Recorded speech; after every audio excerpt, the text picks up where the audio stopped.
This podcast is part of the Batman Universe Podcast Network, hosted by the BatmanUniverse.net.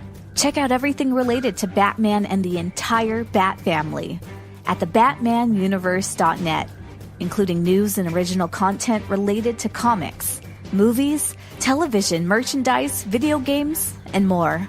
Also, check out some of the other unique podcasts that TBU has to offer. Consider supporting this podcast by becoming a patron on Patreon. Even $1 can go a long way in supporting this content that you enjoy. Look for a link over at the BatmanUniverse.net to offer your support now. And now, on with the show.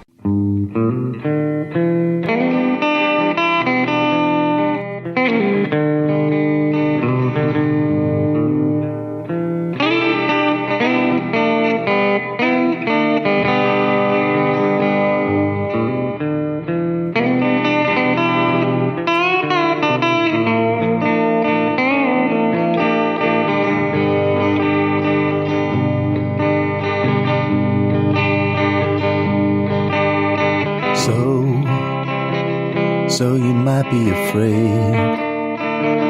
All the Batman trades, blue suit and gray.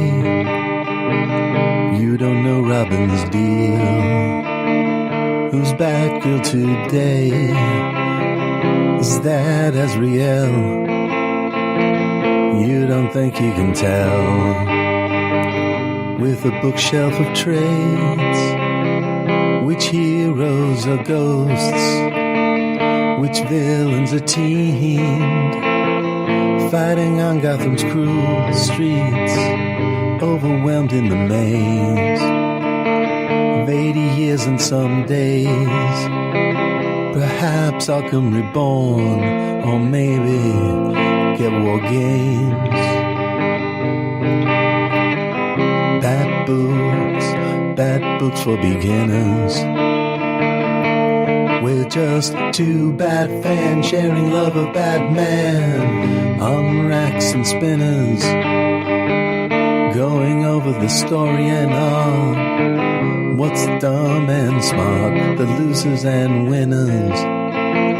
Bat books for beginners.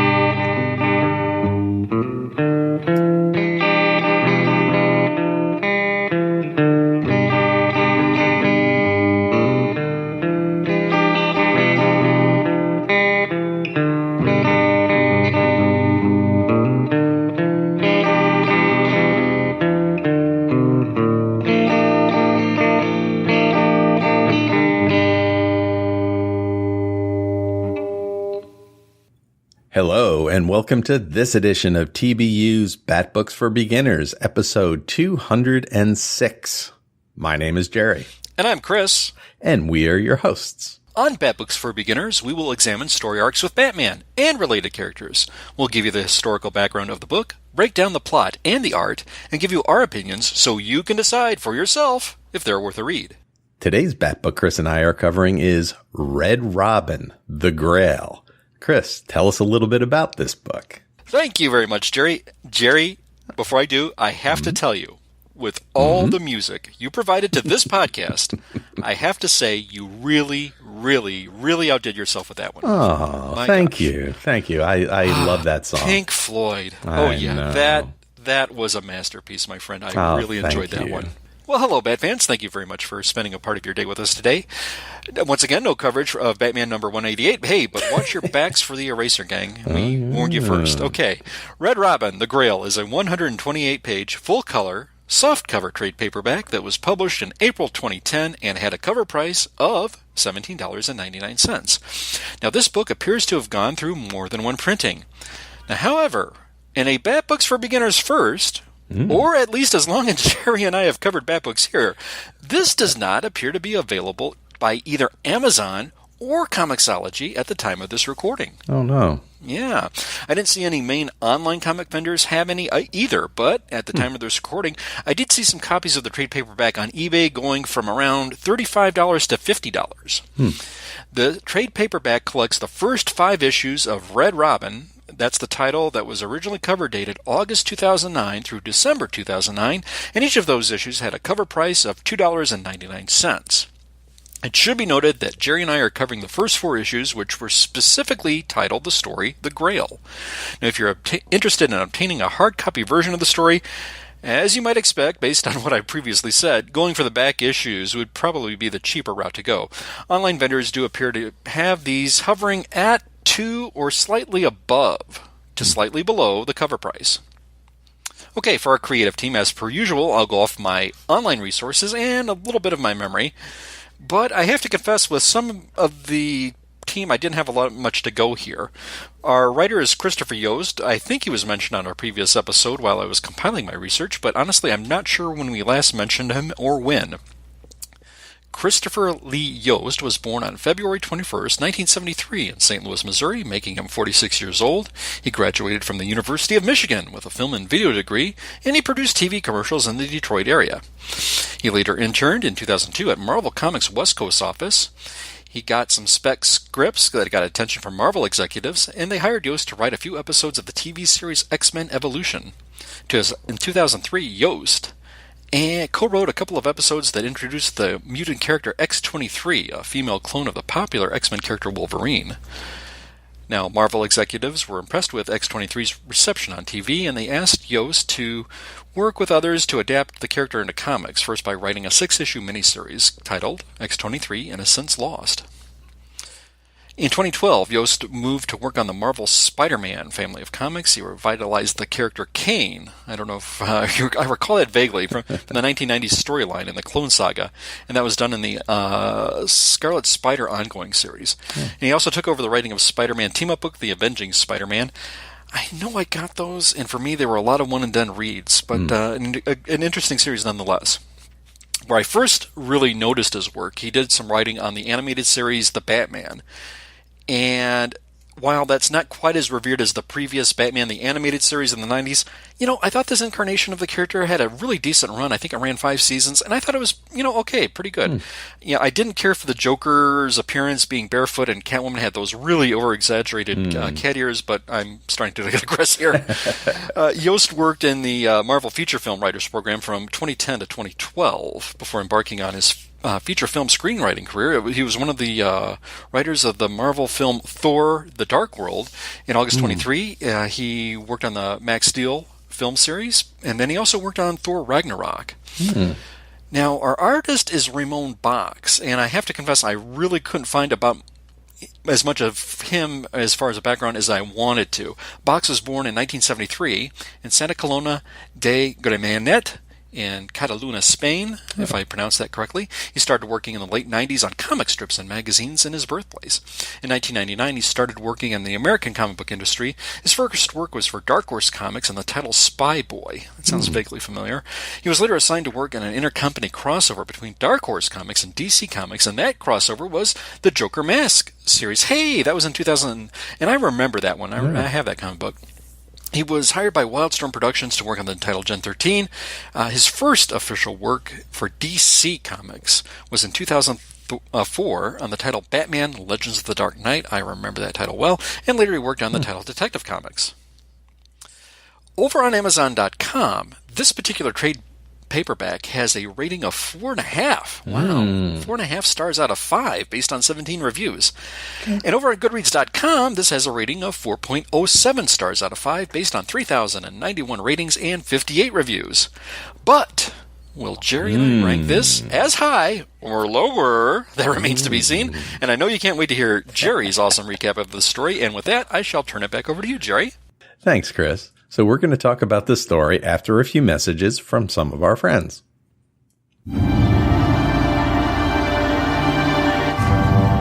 3 animated TV series, 3 animated feature films, over 50 years of stories, over 150 characters, 10 core comic book titles, 27 spin-off comic book titles, nearly 30 limited series spin-offs, and of course, 4 feature films. Well, okay, 5 if you count Captain America Civil War, or maybe it's like 4.5. The Avengers are a Marvel Comics mainstay, and no matter how many films crush it at the box office, or how many more Avengers spin-off titles come out, it all comes back to that original comic series that Stan Lee and Jack Kirby thrust upon the world in 1963. And I'm going to read the entire run. My name is Derek M. Cook, and I'm a recovering comic book fan. Over on my YouTube channel, Comicstalgia, you can join me as I make my way through the comic with my Reading the Avengers YouTube series. Every episode, I'll take a look at an issue of the comic, share my thoughts about the story, its artwork and characters, and reflect on how the issue may have impacted or inspired other facets and corners of all things Marvel. I'd like to invite you to join me as I make my way through every single issue of this iconic comic book. Assemble with me at tinyurl.com/Reading the Avengers. Or look up Comicstalgia on YouTube, where you can find all the previous episodes and even subscribe to make sure you don't miss anything while we're reading the Avengers. That's tinyurl.com/Reading the Avengers. Nuff said.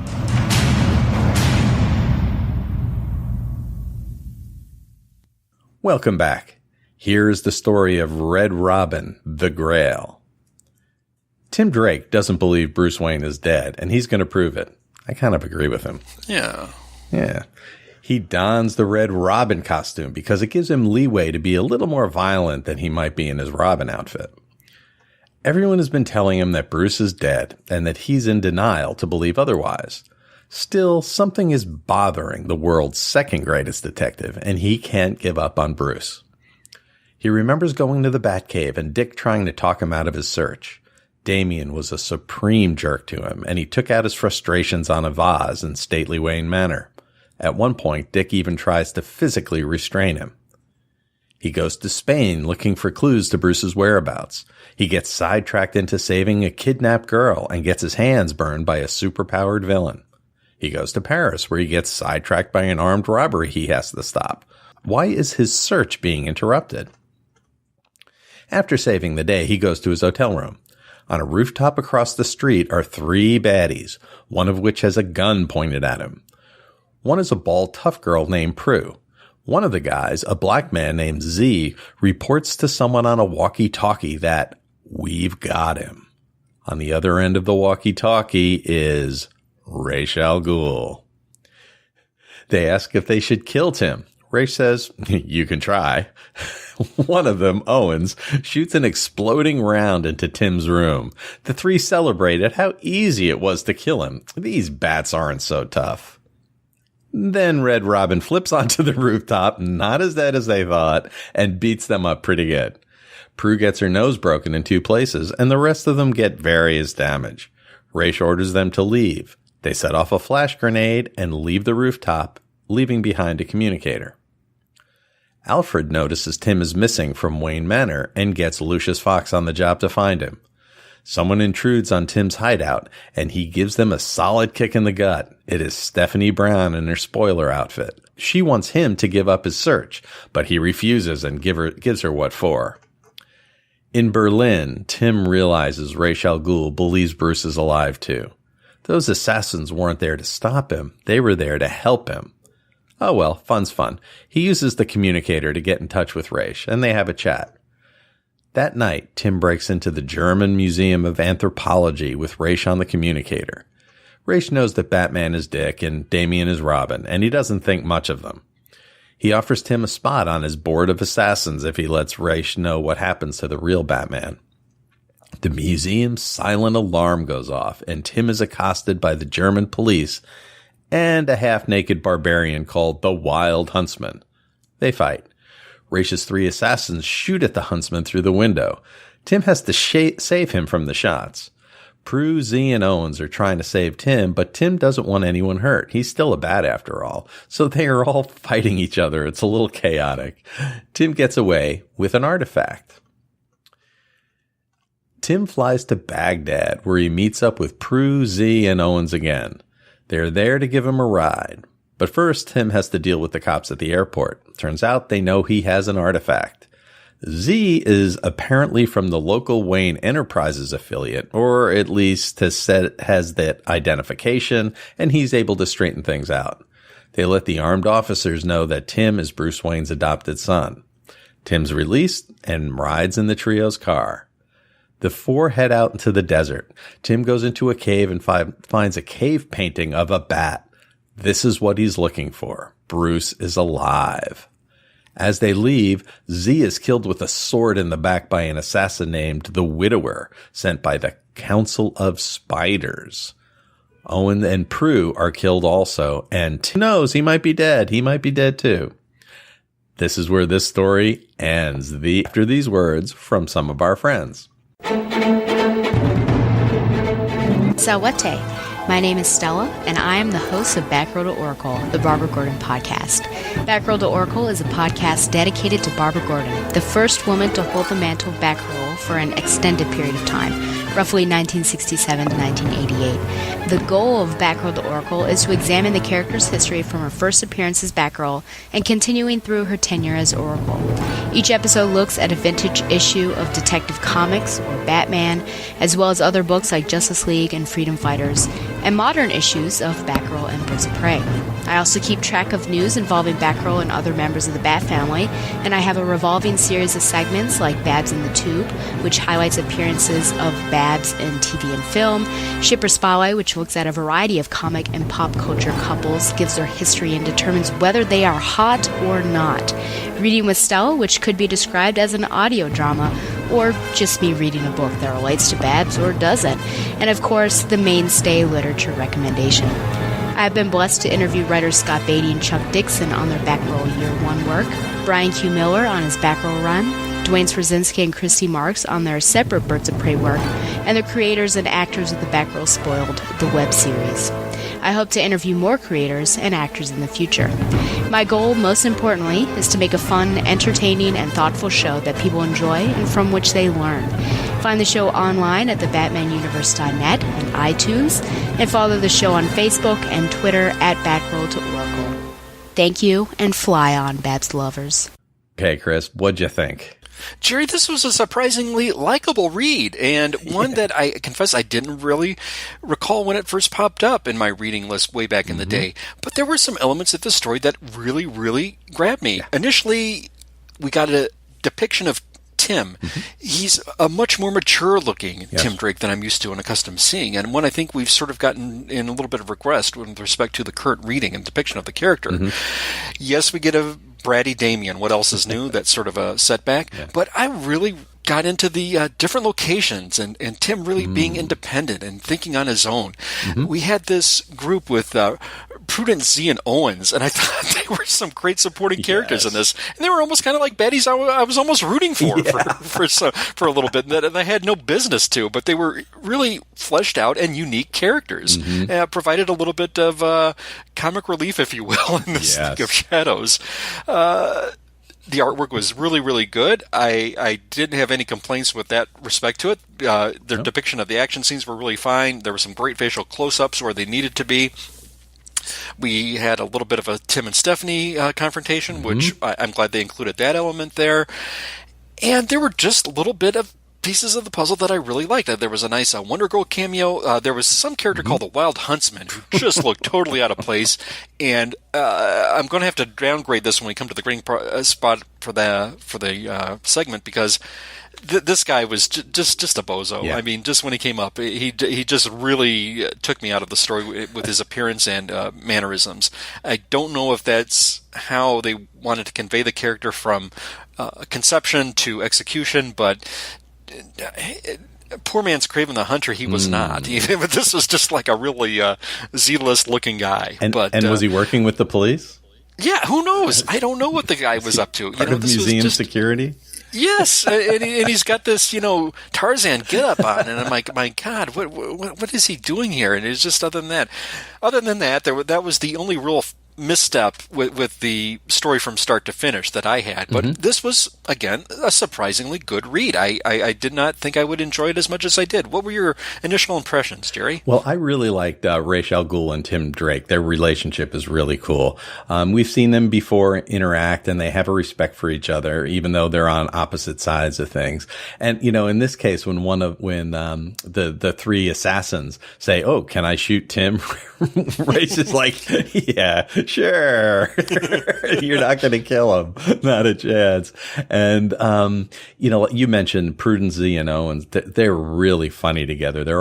Prudence is a little crazy, right? She's a little, impulsive and overly aggressive, and it gets her into a lot of trouble. And they're always kind of making fun of her. And it's really kind of entertaining. I really like the Tim Drake here. No one believes him. He knows that Bruce is alive. He knows it. And he is a great detective on his own.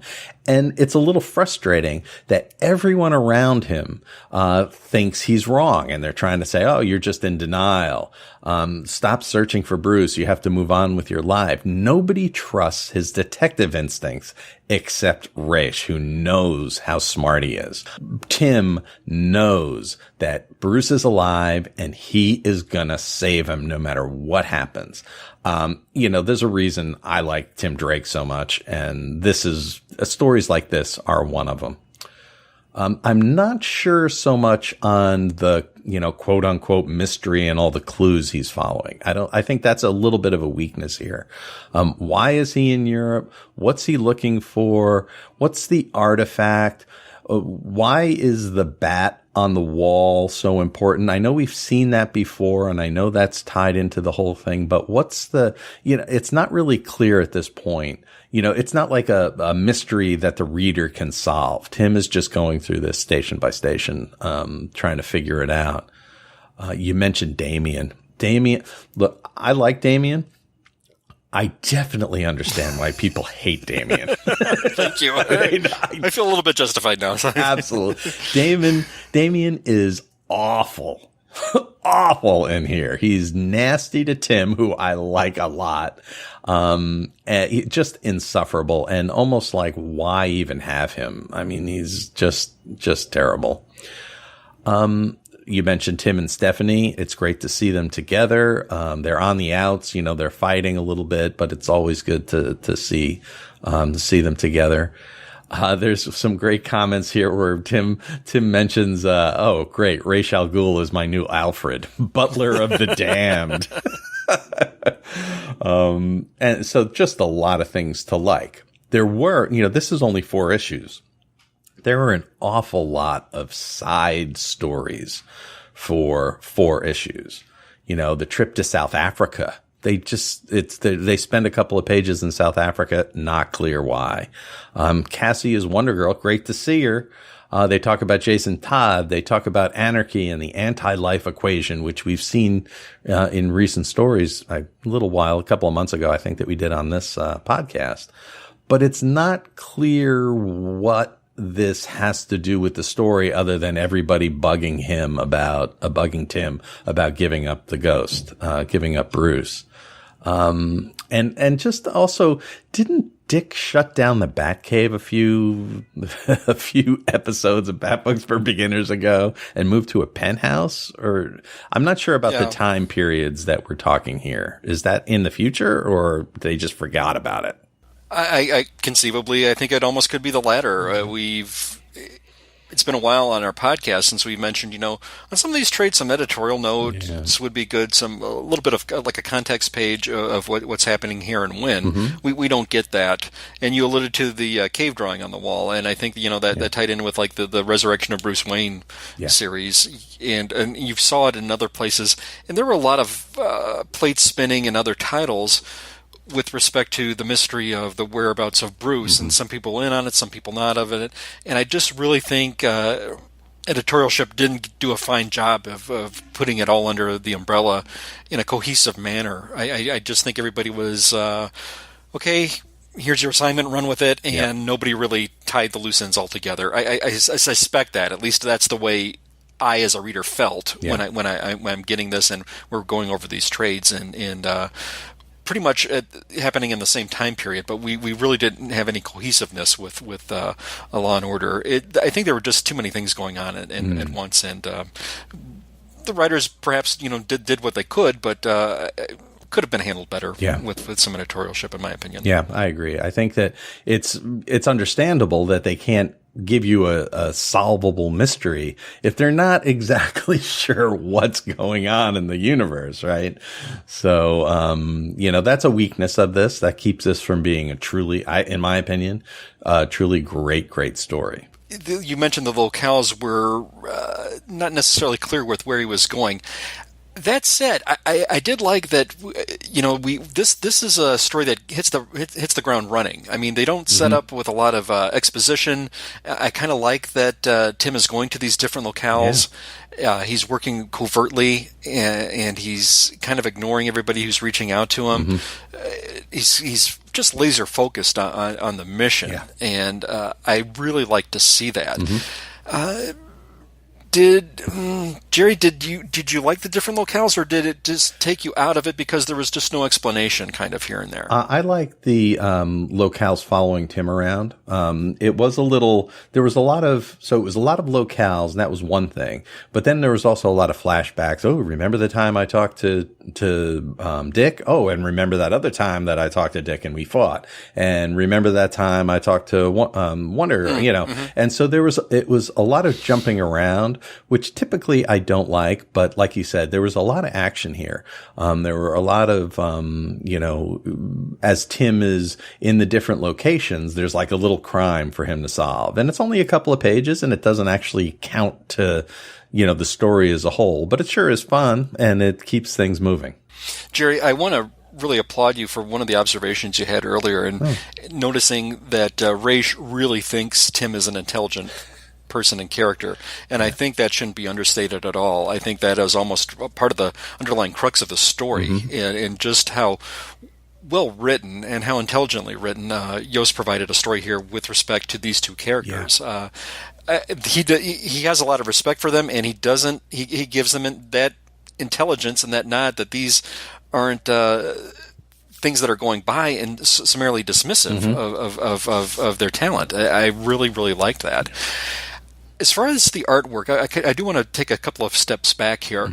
Is it just me, Gerry, or does Tim seem to be a little bit more mature in age in this particular version of this story as opposed to how we're seeing him currently? I agree. I think he's a little buffer. I think he's a little bigger in size than we've seen him in the past. Usually I think of him as kind of a slim, kind of skinny kid.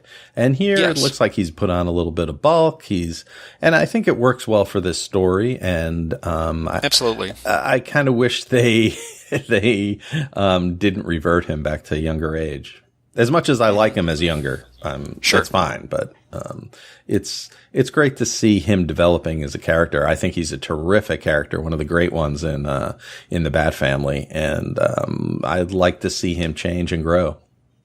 One of the other things I had in my notes too was in my mind, I always see Tim as a little more. He's a critical thinker. He's not really prone to outbursts, but we did see him have a few outbursts in this story, particularly with Damien and Dick, and then another one with Steph. And I was trying to get a handle on it, if that seemed to be the Tim Drake that I know, or my conception or perception of the character. And did I give this a pass? Was he too harsh with Steph? Was he too harsh with Dick or Damien? With the Dick and Damien scene, I can kind of see that. The guys, you can really sense the weight on his shoulders with this, and nobody's listening to him, and he wants to get to the bottom of the Bruce mystery.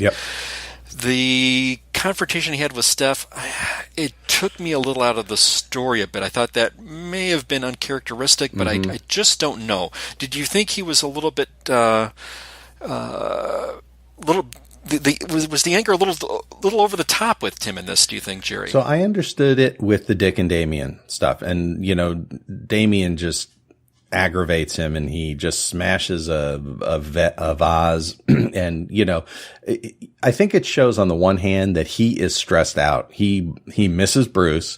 He really thinks that he's alive, and nobody believes him. And he's, why wouldn't you believe the smartest person right? Everybody knows how smart Tim is. why aren't people believing him? And why are people just moving on with their lives? Why, and I think that's frustrating to him. And that's how I'm explaining this to myself.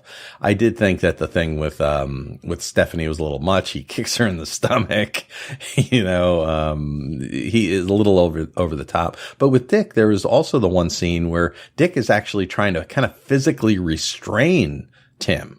Like he's fighting Tim to get him to stop his search. And I thought that was actually a little more kind of out of character for Dick than I think this is out of character for Tim. Great point. So how would you, thinking about all of this, kind of balancing it all, how do you think you would rate it? And is it like a must read or a recommended book? Gerry, I'm in a bit of a quandary here because I really like the story. I would rate it very highly. I'm toying between a 3.5 and a 4, and I'm kind of leaning toward a 4, despite a few misgivings. And I think this story, in fairness, caught me at the right time when I was craving for great exposition, a story that hit the ground running, continuous action, and giving me a lot of plot and moving at a very, very brisk and fast pace. This tended to be a very fast read for me. I thought the characterizations were spot on. Great Huntsman is a little bit of a downgrade. And I also, weighing this with respect to conveying this as a must-read, I am taking into account the availability of this. I just don't know if people could get their hands on this readily based on what I'm seeing. And I certainly don't think it's worth the exorbitant cost of the trade paperback that I'm seeing on eBay. By no means would I say, hey, go out and get this and spend $35. This is the cheapest copy I could see there. The individual issues may be easier to track down, but I certainly wouldn't pay more than cover price for them. They were very good. Maybe you could pay slightly above for the first issue because it's a number one. I could see that, but it's a solid story. So I am going to say this story caught me at the right time with the reading. I'm toying between. I could maybe change my mind and say 3.5 batarangs tomorrow out of 5. Right now I'm going to give it a 4 out of 5, but I can't really necessarily say it's a must read. And I hate to be kind of contradicting myself, but there I am. It's a tough quandary. If you're a Tim Drake fan and you have not, I'm sure you've seen this already. If you're a longtime Tim Drake fan, this is something you probably own already. But if you're a newer Tim Drake fan, this would probably be something you would eke out. I would recommend going, though, for the back issues. You could probably find a better deal that way. And crossing your fingers and hoping they're in good shape and everything, and you don't have any bad experiences. But I'm going to say 4 batarangs out of 5, but I can't necessarily say it's a must-read, and I'm really kicking myself over my predicament with this. I hear you. So I feel very similar to how you feel. I think this is a great Tim Drake story, and a Tim Drake fan, I think, would really like this. It shows his commitment. It shows his ability as a detective, and I think in particularly it shows his relationship with Ra's al Ghul, which is charming. And so I really like that. I really like the team up with the trio of assassins. That whole relationship between the 4 of them turned out to be really I could cool. almost see a miniseries with those 3 characters. Totally. Yeah. Unfortunately, they're dead. But yes. But so's Bruce. So maybe they'll come back too. But I do have reservations. I think there's a lot of plot fussiness, a lot of bouncing around in time, and also some kind of dead ends that kind of go nowhere. And, it's great to see Tim and Steph talked, but it really didn't play into the story. Wonder Girl, it kind of says, oh yeah, everybody's against Tim and the family, but doesn't really progress the story. The South Africa thing doesn't progress the story. So I'm going to rate this for what I liked it. Like you said, it's a quick read. I just inhaled it. I really enjoyed it. So I'm going to give it a 4 batarangs as well. But for some people that may not have the like for Tim that I do, I could see how somebody could like it less. 3.5 seems about right. This is a good story. Once you kind of suss the actual plot out of it, there's a lot of action. Doesn't really hold together 100%. Like, this whole wild huntsman thing, that's insane. It seems unnecessary. But I would recommend this. Maybe go to your library, see if you can pick up a copy at your library. If you're following the Bruce is dead storyline here, I think this is a must read for that arc. But if you're not following that, if you're just kind of bouncing around, then I don't think this really is a must read. But I sure enjoyed it. Great. Okay. Oh, well, I think that's all we have for this story. But I did want to mention, Chris, that you are doing some fantastic work over at the Batgirl to Oracle podcast that people should check out. Would you like to tell us about that? Thank you so much, Gerry. Yes, I have a segment on the Batgirl to Oracle show where I'm looking at the title Batman Adventures, which was a 90s comic book title based on the animated series that ran around the same time. And I'm having a lot of fun with that. I also have a segment within a segment that I call Night Watch. That's where I'm looking at the current Nightwing title, and I'm looking at it from a shipper's perspective, and I'm having a lot of fun with it. And it's all tied into a segment that Stella has graciously called Chris's cornucopia of curiosities that is tacked on to her Batgirl to Oracle podcast. And I got to really give a nice shout out to Stella because she did a magnificent job of conveying all the events that happened at the recent Batman conference at Bowling Green University in Ohio. And she captured a lot of fine audio, talked to a lot of great Batman experts. And it seemed, I'm kicking myself that I missed it because it's something I would have loved to have sat in on, just to hear the great minds and excellent speakers talking about that. So that's the most recent episode of the show. It was a special that she did. And be sure to check out that particular episode of Batgirl to Oracle. But Gerry, I want to turn it back to you because I want to know if the listeners can possibly find you on Twitter. You betcha. So you can find me on Twitter at Professor Frenzy. Out there, I'm talking about indie comics a lot. I tweet about Dark Shadows, and of course we tweet about horror movies at the hashtag Svengoolie on Saturday nights at 8 p.m. Eastern time, where we talk, do a little bit of riffing against the movies there. And we had a great time last night doing Frankenstein. Boy, I love that movie. Every time I see it, I realize how much I love it more and more every time. Yeah, Karloff was just great, as was the entire cast. I thought it was really good. I even made comment with the details with the way it was shot and the camera angles and just the lighting of the scenes were really masterfully done. Frankenstein is a masterpiece, and I am so grateful that we've got a great receptive audience on Twitter who really enjoy these things, and Svengoolie for putting out these fine movies. And it's Frankenstein month this month, so we're having a great time. Frankenstein month, and what really impressed me this time is how good Colin Clive was, especially in the first the first act, the first half hour or so of the movie, how crazy he was as a mad scientist. He was so good. Yes, and other people pointed that out too, and boy, they were spot on. And my appreciation grows each time I see that movie and the cast. Great call, Gerry. Yep, terrific.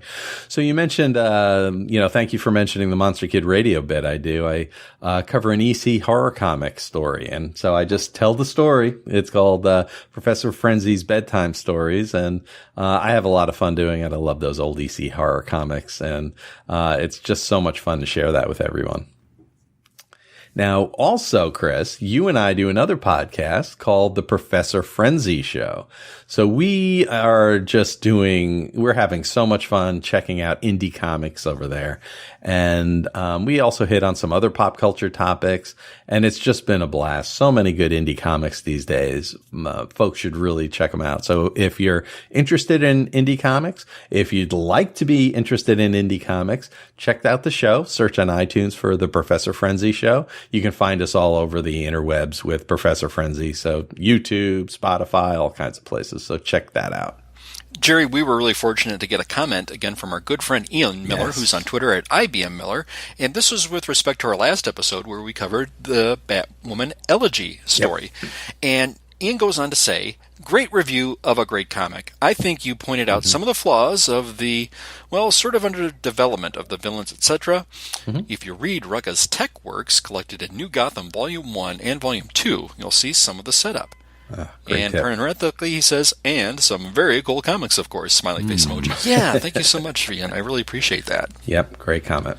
Yeah, and you can find Ian, along with his eloquence, over on the Batman Universe comic podcast, along with Dustin and Steph, and they do a really, really good job covering the current material. And Ian is just razor sharp with great insights with all respect to the titles he looks at. And I'm very, very fortunate that he chimed in here. Listeners, if you want to do so, you can do so on the BatmanUniverse.net feed. And, of course, you can leave us some comments on Twitter as well. They are sincerely appreciated. Yep. We did get likes and retweets on our last episode from the following. We heard from Warlord Worlds at Warlord Worlds. That's a fan podcast devoted to the comic creations of writer and artist Mike Grell, including the Warlord, John Sable, and Green Arrow. It's part of the Rad Adventures Network. Hey, thanks so much, Darren and Ruth. Yeah. We heard from our good friend Dave. He said Lava Hog at Lava Hog. Just great tweets this past week, my friend, as usual, making Gerry and myself smile. Thank you very much. He's a part of the co-host of the Selling Out Show podcast, and that Twitter feed is Selling Out, and the Twitter handle Selling Out Show. About a couple of guys screwing up life at their leisure for your listening pleasure. It's a lot of fun. Boy, I'm trying to think what just like so many range of topics they cover, with respect to that. And Nate's experience and Dave's experiences just complement each other, and it's just a fine, fun listen. Really, really appreciate it. Heard from our good friend Green Lantern HG at Green Lantern HG, Christopher Hamby at Chris Hamby Films. We heard from our good friend Sean at Secret Wars and Beyond podcast at Sean42AZ. He's the co-host of the Secret Wars and Beyond podcast, Nerdy Dads, and What If. Great, insightful mind. Very much. And I think that's about it. We also got another like from Ian Miller at IBM Miller on Twitter. Thank you so much. Now, if I overlooked you, which there's a distinct possibility, let me know on Twitter at B2OnBatBooks, or let Gerry know at Professor Frenzy, and we'll be sure to mention you on our next podcast. Thanks, Chris. Well, that's all we have for today. Please join us next time where Chris and I will cover Batgirl Rising. Oh, it's going to be good. My name is Gerry. And I'm Chris. And thank you for listening to Bat Books for Beginners.